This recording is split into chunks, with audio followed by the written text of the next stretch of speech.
Judulnya adalah garam dunia dan terang dunia. Kamu adalah garam dunia. Jika garam itu menjadi tawar, dengan apakah ia diasinkan?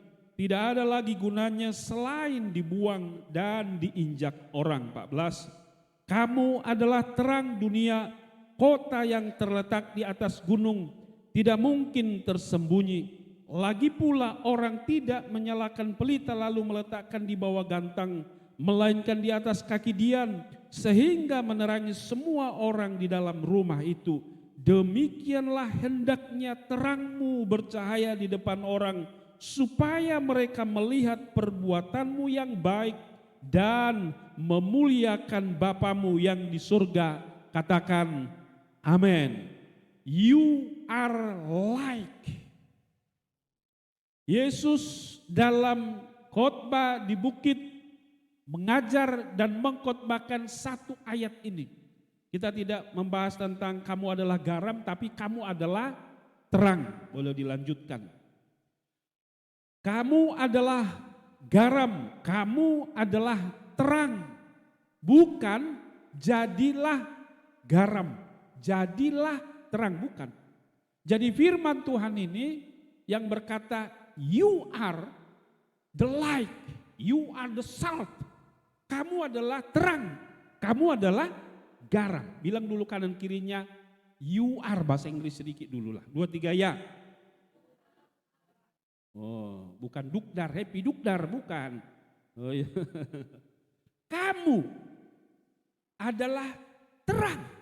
Bukan dibilang jadilah terang. Jadi mahoda burju anak kuda dam. Nah burju doh. Nah, beda kan bahasanya, pesannya beda. Kalau saya sebutkan di sini adalah you are like, artinya you are a creation.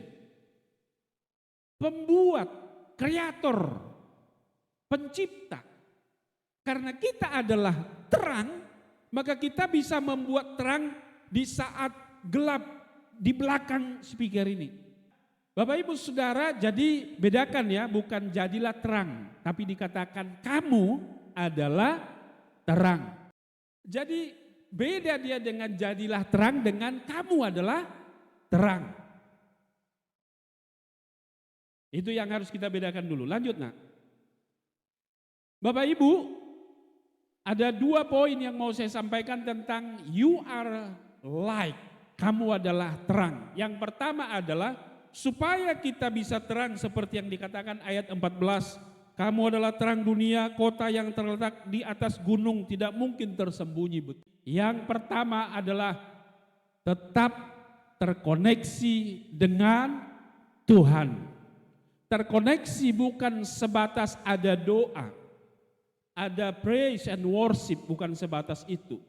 Ada mendengar firman Tuhan atau renungan pagi, bukan sebatas itu, tetapi ada aliran-aliran hikmat yang terkoneksi dari Tuhan. Katakan amin. Ini selidiki Bapak Ibu Saudara, orang pintar akan kalah dengan teknologi. Manusia akan segera diganti oleh mesin. Sudah terbukti ya Bapak Ibu? Sudah terbukti. Dulu ya bilang begini, Rojo, ini mau pesta. Jaga adik-adikmu da'au neng tusi gaul. Berhuai, mengundang. Alai neng ro nama abangmu nasiab Batam. Oh lo mak, 3 hari kamu. Dan no nisi babuluboy sadari, alai mo lo itahani tulangmu dan no nisi ba sadari saborngim main na. Lau mau naik taruhom maun, dungi naik masinar murni, soman no di dia si pangkawat, si pangkawat naik ma motor terus, dungi turun ma si pang jembatan Persea, dungi naik angkot ma mose sa ma tu si gaul. Ipi asa boy mangudang, sa dililing ya mang, satong hari hulala teh, donggo pe ongkos na, danggo pe manur oleh-oleh tu ibotonay san. Baidu dah. Mang tahe edaki sehat do nang edaki na apung Natal. Kebuano don no bano ngapa lomo-lomokin na tu pak sia olo ma babe nonin na. Sadari ulah pature-ture. Alai sonari satokin boy du digatihon, handphone na adong di tangan. Horas. Asyik doamu itu isi detehin na. Perpardamnya sita pulak. Mari kita lihat efisiensinya. Irit di ongkos, irit di akasya lango di dalam. Irit do pemusai kesehatan. Asyik lukuku na mula sa sigauli. Dangin daun nyobe. Hola bertelepon. Perhatikan hal ini. Betapa cepatnya dunia mengalami perkembangan. Tapi perhatikan, perkembangan teknologi hati-hati akan menggeser fungsi manusia. Maka orang pintar bisa dikalahkan oleh teknologi. Karena sudah ada di sini. Kita bisa buka buat pembukuan di sini, bisa. Kami juga waktu di Trawas di Surabaya, sekarang GBIS sudah membuat database nasional yang tersimpan nanti di servernya GBIS Kepunton. Kurang lebih hampir 100.000 jemaat GBIS dari Sabang sampai Merauke. Tapi puji Tuhan GBIS baru buka di Timor Leste. Timor Leste itu sudah negara kan?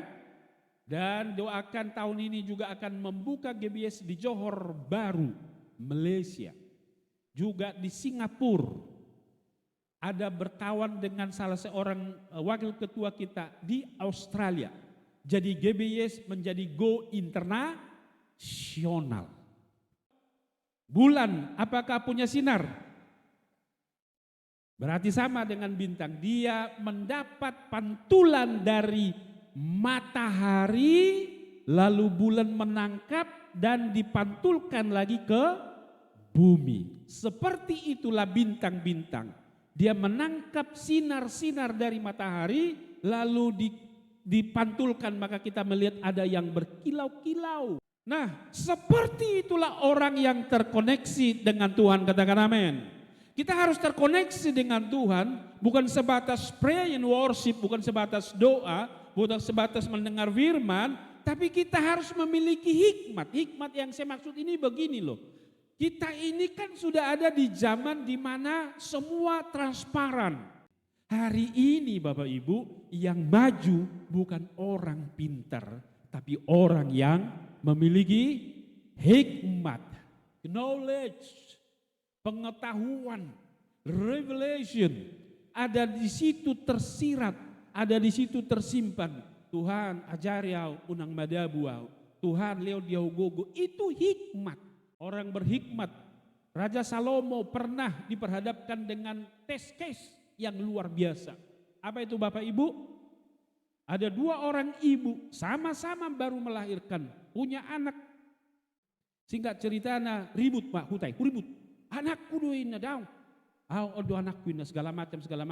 Hadapkan ke Raja Salomo. Coba kalau Raja Salomo enggak berhikmat, apa yang terjadi? Enggak ada saksi. Bayi pesunai boto mana? Kalaupun ada semut beriringan di situ, itu bukan saksi. Bulan saksi ini akan pacaran anak sekolah doi. Ya kan? Lalu Raja Salomo dia bilang, "Ido, ho dangolo mengalah daun, ho pedangolo daun. Atong sono mai na, algojo, roso, bopo dang ina." Sono mai ibu, halahamu dangolo mengaku. Sonari bola dua na monin. Algojo siap popo dang ina, angkat tu sampai CPC. Siap ina. Salomo bukan cuma bilang begitu, dia menjiwai ibu berdua. Dia bilang, "Olas ya rohanion, oda." Dengan jawaban dia bilang, "Ido, tuani, kosongon ido. Dangolo mengaku bagi dua petaho ina." Nah Sonon bilang begini, "Tuhan, aku berharga karena itu nyawa. Molo pedang mau mengaku. Leo matui mana ina." Hikmat berbicara slow tapi pasti. Dia bilang begini, "Algojo berhenti. Leo ma pese-peseon tu ibu on ai odo na puna on. Sonari otak kak maon alana silasa on." Itu kan dites Bapak Ibu. Dari mana dia bisa tahu? Karena hikmat itu slow ngomong. Iya kan? Hikmat yang pertama berbicara tentang hati Bapak Ibu Saudara.